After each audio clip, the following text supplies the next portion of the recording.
All right, hello. I am Krista McAllister, President of Cerius Executives, and welcome to the Cerius Leadership Series.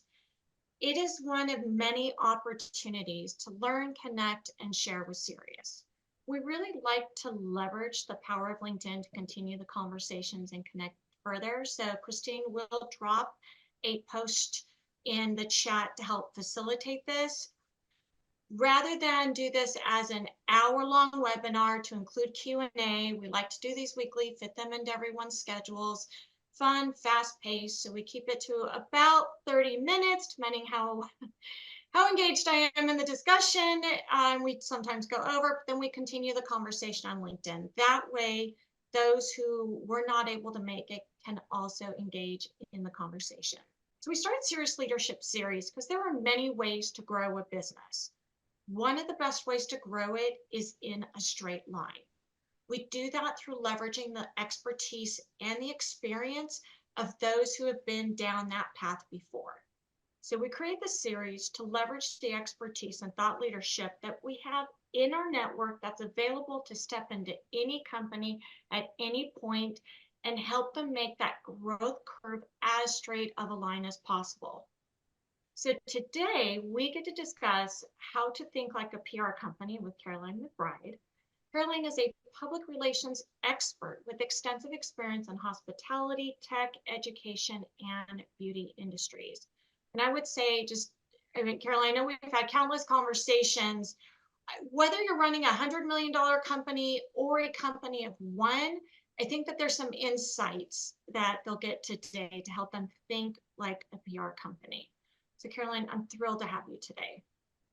Thank you, Kristen. Thank you for inviting me. It's an honor to be here. We planned these for months, so it's exciting when we finally get to have the discussion. PR can be such an incredible tool for businesses when done well. And I'm going to put that caveat in there, when done well, and you're going to tell us how to do it well today. But let's start with a good foundational understanding of what is the purpose of PR. There are three key purposes of PR. First of all, you're building your brand, you're gaining exposure, and you're controlling your narrative. I love that, the controlling the narrative part of it, because if you're not controlling it, I can imagine who is controlling it. You want to own it for sure. We've seen this a lot the last couple of years. It's now not just the external environment of customers and potential customers. Things like Glassdoor have allowed our employees to also control that narrative. Very true. Good point. Well, ultimately, PR is the vehicle that you're going to use to connect with your audience. And I always say, think of public relations as the means in which you share your identity and your purpose with your consumer and your clients. So you're the messenger in that case. There's a lot of different ways of doing that. There's got to be different types of PR. And I don't know if anyone else, I get weekly, if not daily, emails saying, I can get you on a full page spread in Forbes magazine. It's only going to cost you X, Y, Z. What are the different types of PR available out there? Well, I think this is very important to differentiate. You have two main forms, but I actually throw in a third. The first one is earned media. And that's any press story that you read in any newspaper, or it could be a TV interview, anything that you see that is not paid for. It's completely authentic. There's journalists, there's outlets that deem this as newsworthy, and they're covering this topic. But then you have paid media, which you bring up, and this is becoming more and more common. It's often in the form of advertorials, for example. If you're reading a travel magazine, this is a very common example, and you're reading an article about this amazing hotel, and you see in the very, very fine print that this was a paid sponsorship or an advertorial. That's why the article is so good. And that's why it's so positive. But a lot of people miss the fine print, and they read it, and it can be a very effective tool for the hotel or the business that does pay for that placement. But then I also added social media. because I know typically people say there's earned media, paid media, but let's not forget social media is an extremely important tool in PR. It's ultimately, it's the quickest and cheapest way to share your message with the masses. And again, you're controlling that message because you're curating it and creating it. So yeah, I think social media is very important. And then of course with PR, there's various subcategories like crisis management, government relations, community relations. It just depends on the business and what the needs are. I'm not one to pay. I always enjoy the authentic. I need to earn what I get. So when you look at earned media or social media, expand on how do you work with clients and news? I want to think like a PR company, whether it's for Cerius or myself as a thought leader. How am I going about getting that earned media? Everyone wants to snap their fingers and have gone viral. Generally Great not the case, but how do you walk them there? Great question. And typically when I should have differentiated with earned media, that's when people are really relying on public relations and a publicist, but we're talking about how we can do this from within our organization, where paid media, sometimes that falls into the marketing team. But getting earned media, you want to be newsworthy. And this is something that I have helped my clients with for years. Just to share some examples that I think will resonate with everybody. When I started my career with Serafina Restaurant Group, where I was the director of public relations and business development for 12 years, there were three locations when I started, 33 when I left. So we did a global expansion. And in the beginning on the website, when you're reading about Serafina, it said something about, two Italian immigrants wanting to share their love of Italian cuisine with New York. And while that's nice, it's not going to really grab people because it's New York City and there's Italian restaurants in every corner.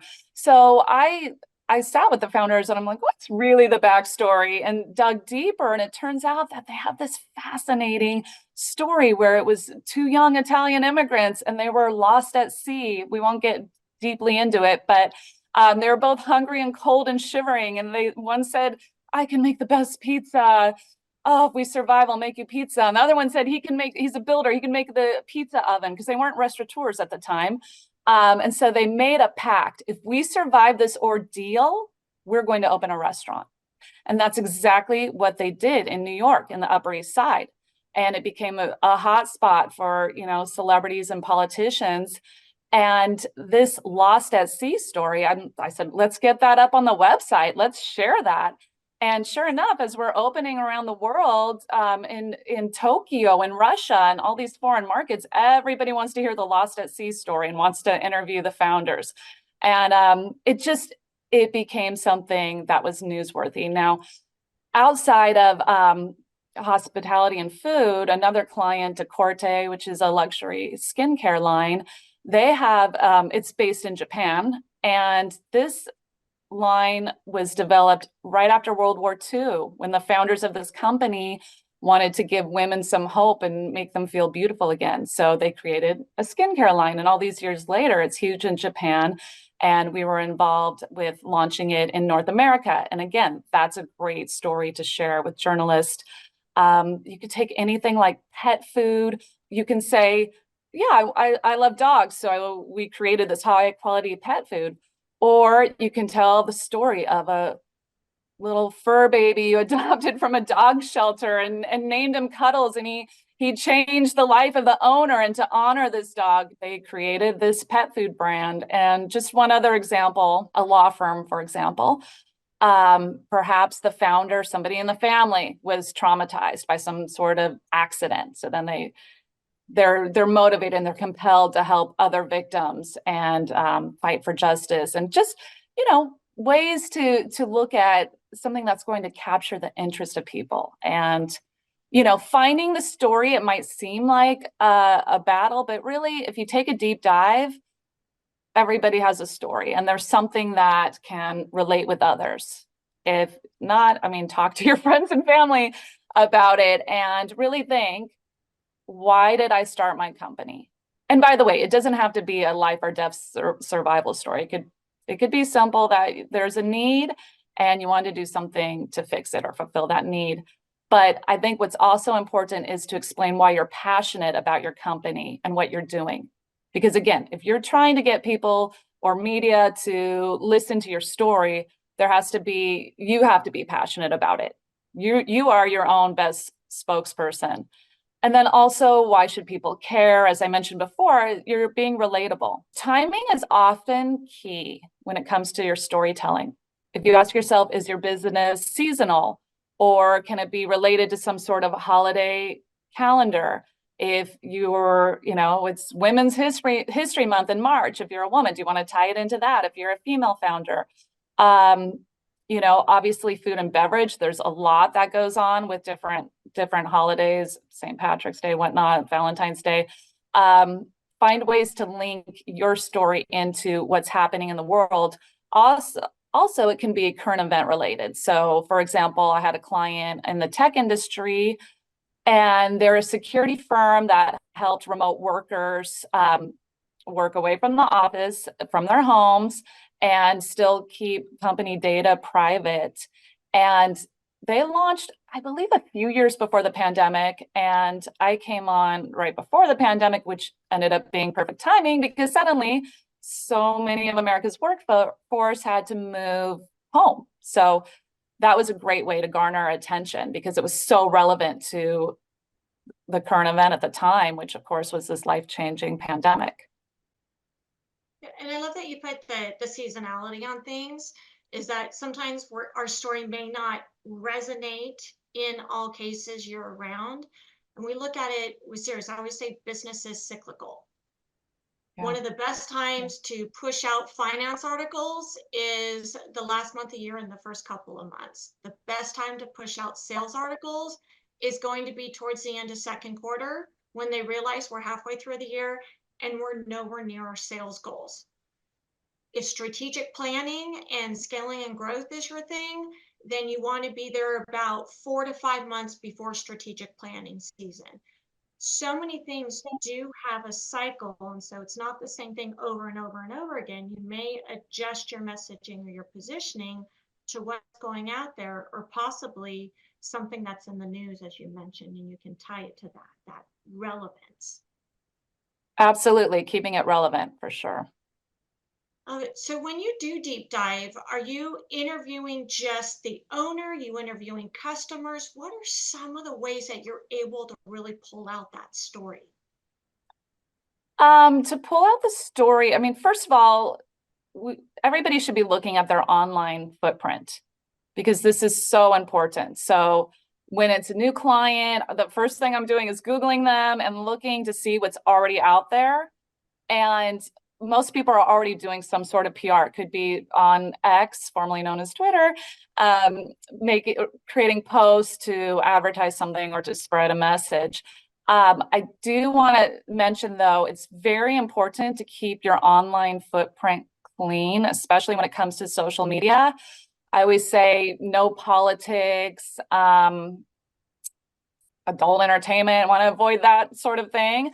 But because keep in mind, you want to be as neutral as possible to your clients or your customers. And so, of course, you could either just keep it strictly business or put in non-controversial things like a nice sunset, your pet.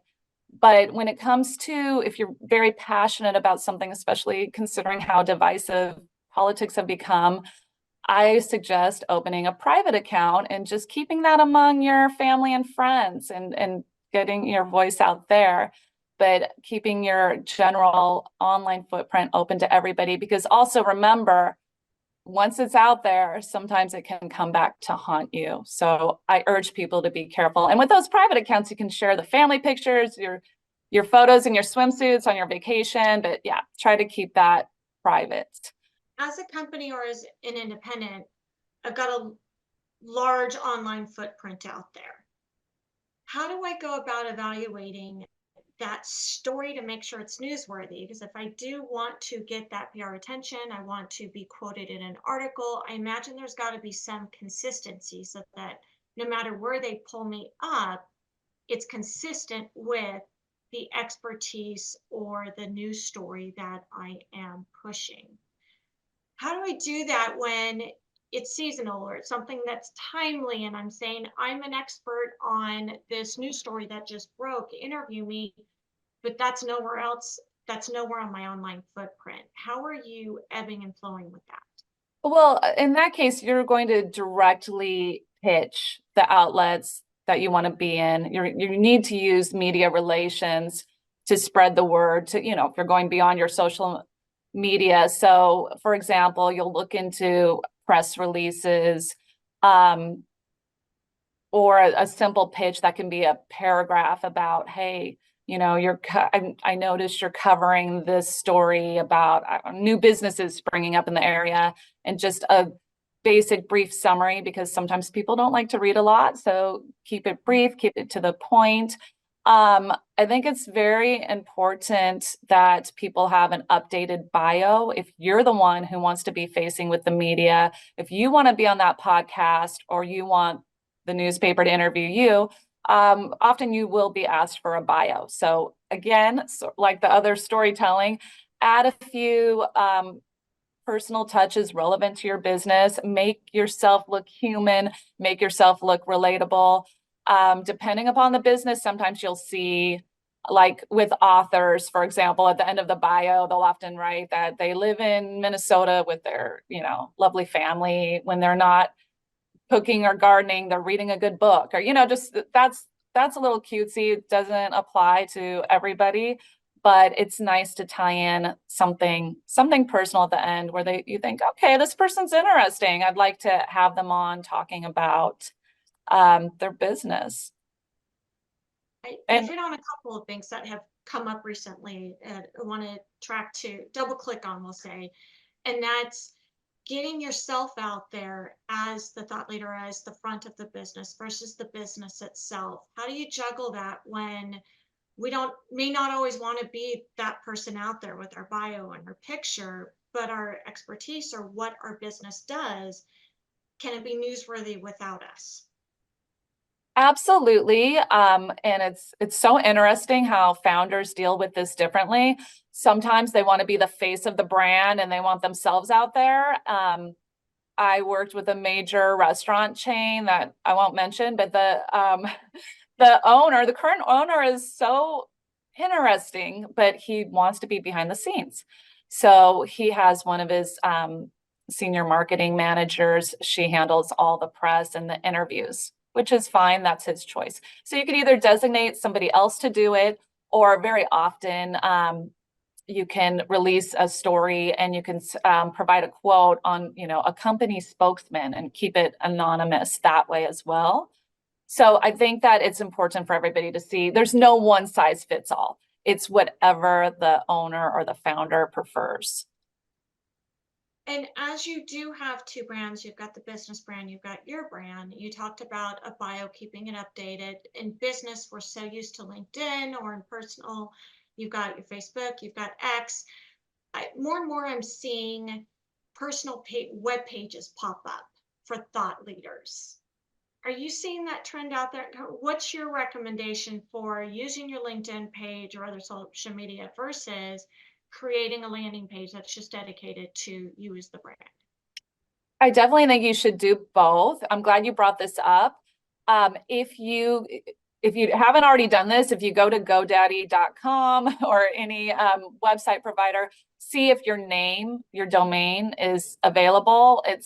It's not expensive. It's nice just to have that so you own it, and then you can do whatever you want with it. So my name is Caroline McBride, and unfortunately somebody bought it years ago. It took me about 3 years to get it, and a few $1,000s, but I wanted my name. So now I have my name, and I use it to talk about different traveling and whatnot, and also my 2 novels that I have out. But I think it's nice to own your name. In fact, one year for my nieces, I bought all their names and gave it to them, because I think they're too young to realize how important that is. Also, somebody can create like a sort of a parody. You don't want somebody using your name with something you don't support. You also keep in mind, if your name is gone, which is very possible, you can add an initial, or play around with it, add your business. But there was another thing that I wanted to circle back to. I think also when you're trying to land that press, there a few things are important as well, which is to have your media wish list, like where do you want to be?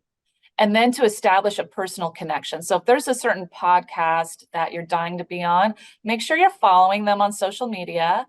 And when you approach them, you or somebody who's approaching them on your behalf, add the personal touch. Like, you're a fan of their work, or you loved the recent episode about the economy, inflation rising, or whatever it may be. Just be personable instead of coming out of nowhere and have me on your show because I'm so amazing. Yeah, you do want to express that, but also lead in with a personal touch and stroke their ego a little bit and become more personable with them. It's a good idea to have a spreadsheet or some sort of list.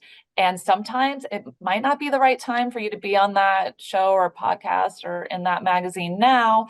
But then, as we know, the world can change in an instant. And maybe in a few months, 6 months, or a year, it makes more sense. So just check in every once in a while, even if you get rejected, and keep a conversation going, because so much of PR is built on relationships as well. So people are more likely to cover you if they like you. And of course, your story is the most important element, but it helps to have a rapport with that journalist or podcaster or reporter.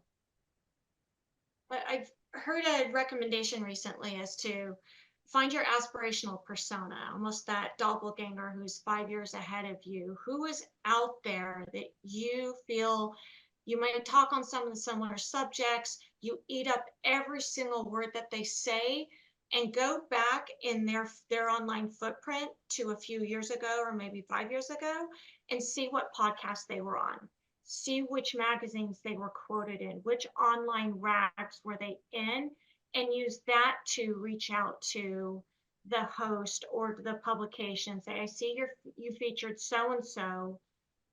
I have a similar message, but with a new take on it, and here's how it can be related to it. They can then tie back in that person who now has the media credit, has the news, they can tie back in that old episode. There's nothing we love more than regurgitating content and being able to reuse content and make it timely and make it valuable. So being able to find that aspirational persona and then just kind of use the path that they took to get there. It's such a good point. And also when reaching out, I tell the journalist or whoever I'm reaching out to, your audience will be interested in the story because, or, this story is perfect for your audience. Show the reason why you and your business is worthy of being covered and why it makes sense for the journalist to actually do it. We know that word. We ask it of clients. We ask it of ourselves. Why did I start my business? Why should we be doing these things? Why should they be contacting you, or what connections? And sometimes even, Carolyn, you do this. You're so amazing at saying, is there anything I can do for you? Is there a guest that maybe you've been I'm trying to get, I might have a connection to? You're amazing at giving before asking for anything. Just how I know you've built up so many connections and reputations where you can pick up the phone and get someone on in a magazine. Absolutely. That's absolutely right. And again, remember, we're focusing on the earned media. And there's a reason why they call it earned, right? You're working for it in a non-financial way. And that's what people are often craving and striving for. If you're going for the paid media, then, work out a good deal and negotiate. And that's completely different, though, than earned media. So my favorite topic, now it's always difficult in marketing, the measuring. How are you helping your clients set goals? And whether I'm an individual or I'm a CEO tasking my marketing team to think more like a PR company, we have a great story. Let's get it out there. How are we setting up those goals and measuring the progress? So measuring PR is always a sort of a tricky area. I mean, on one hand, you can measure how many placements did you get. So if you created a press release about your new product that you're going to share with the world, and then you get it out there and it's picked up and, in 30 different places, in 30 different outlets, and you get a few interviews, then great. That's wonderful. I mean, you can measure it by how many placements you're actually getting, how many bookings you're getting on the radio or podcast or TV. So the PR effort worked. Now the ROI, so to speak, how did this impact sales? And that's when you really want to make sure you're pitching out to your target audience in your market. So then you narrow it down and you say, okay, we were in trade publications or wherever you landed in that increased your business, then you can also measure it that way, that you got the right kind of press, not just press. So you have to be careful with that. Back when I was with Serafina, I always approved as part of the director of PR when these reality shows wanted to come in and film in the restaurants. And sometimes the managers didn't like it because, there's some cameras and it's sort of upsetting business. But I always said, trust me, these are national shows. So these are getting huge audiences. And there was this famous episode from Real Housewives of Beverly Hills where Kyle Richards and Camille Grammer had a fight at a particular booth at Serafina Broadway in New York. And that show, millions of people watch it. And we all know New York's a big tourist destination. So a few months later, after it aired, the manager said, you have no idea how many people show up and ask me, can I please sit at the table where Kyle and Camille had their famous fight on Real Housewives of Beverly Hills. So, I went back to the owners and I said, see, this proves my point. Being on these shows it's getting the brand out there and helping to add to the customer base. Sometimes when you're marketing a book or like a new drink, an alcoholic beverage, you don't always see the immediate results. So I was just at Pebble Beach Food and Wine a few weeks ago, weekend before last, and the vineyards, they all want to be there. And of course, I tried some great things. Doesn't mean I'm going to buy it today, but in 2 months, I might see a label and I remember trying it and that was great. And so it doesn't always happen instantly. And of course, I'm speaking generally because every business is different. If you're marketing a concert or an event and getting PR for it, then obviously we're going to have different ways to measure the success. I think also a way you're going to measure is the online traffic you get from the press placements. So you can see that you're in various outlets and you can start seeing how many people ended up at your website, especially if you're selling something through your website. You can track it that way and, getting feedback from your demographic after a PR effort. That is also considered a success as well, as long as it's positive feedback, but you're reaching people, you're reaching the people that you want to. In those events, especially for some of us, it can be speaking events, it could be a podcast. I had someone who every day he wrote for Chief Executive Magazine, upgraded his LinkedIn subscription, and within 24 hours of every time his article was posted, he would see who visited his LinkedIn page. He'd make a list and then he'd reach out and contact them for a conversation. Because in his mind, they all had read the article and checked out his LinkedIn profile afterwards. As we wrap up, Caroline, any advice for kind of evaluating what support you need? Because we can think like PR individuals, we can think like a PR. Where's a good place to start? Well, I think you start with a goal, a basic goal, and say, how am I going to use PR to make this goal happen? And you should always have a reactive plan also to crisis management. So within your company, I don't know, for some owners, they shoulder all the responsibility of the PR. But if you're delegating to others within your company, it doesn't have to be a full-time publicist working within your company, but maybe it's somebody in marketing, somebody in customer service. But to have a plan, if there is crisis situation arising, who's going to handle that? Who owns it? And I think that obviously, if you want to look outside, there's plenty of PR consultants to turn to, different PR firms. Make sure they specialize in your business because you have tech PR firms, beauty PR firms. I mean, it runs the gamut. So just make sure it's a fit. And yeah, I think that there's no size fits all, but there are so many different ways you can go about meeting your goals and getting more exposure for your brand and using PR to really drive your business to the next level. Don't let your story be the best kept secret. And I know Caroline obviously join us on LinkedIn for the conversation. Caroline's link is there. Have a conversation. I know how given you are to be able to advise individuals, offer some suggestions. They need to do the work, but you just always have such great and innovative ideas, and I know you're available for that. I thank you so much. And to everyone who has joined us today, I'm sure there might be some questions, comments, suggestions. Please join us on LinkedIn. The LinkedIn post is in the chat. It's always fun. Comment and ask Caroline any questions, as well as always love to hear what's your story. What are you leading with? I'm sure Caroline can add some additional commentary to it, some suggestions. What is your story? How do you be newsworthy, or possibly a brand that you've helped create that story for? Thank you so much for joining us today on Cerius Leadership, and we will see you next time.